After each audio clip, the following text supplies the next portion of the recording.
Good morning mga kababayan. Meron tayong kababayan natin na gumamit ng produkto natin tapos nagpa-laboratory siya.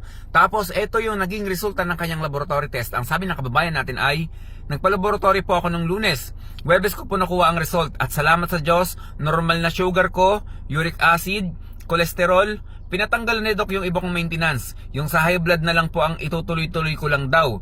Maraming salamat sir sa Lunas at sa Alkalife na ngayon. Marami po akong nabili sa inyo. Yan mga kababayan.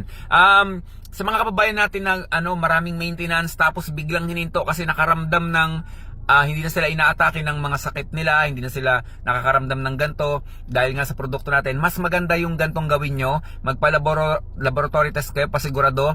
Kapag maganda yung naging resulta ng laboratory test, i-advise din naman ng doktor yan na itigil nyo na. Pero malaking kabawasan talaga na sa atin, no, yung mga mabawas yung maintenance natin. And then also, yung produkto talaga natin mga kababayan, pag sinabay mo yan sa maintenance mo, mas nagiging mabisa yung maintenance. Kasi nga, nakukorek ka agad ng Alkalife, ng Lunas, kung ano man yung kakulangan sa iyong katawan. Kaya talagang yung iba, hindi na talaga nagme-maintenance, yung produkto na lang natin. Stay healthy mga kababayan. Ako si Chance at ako ang magsasakang gala.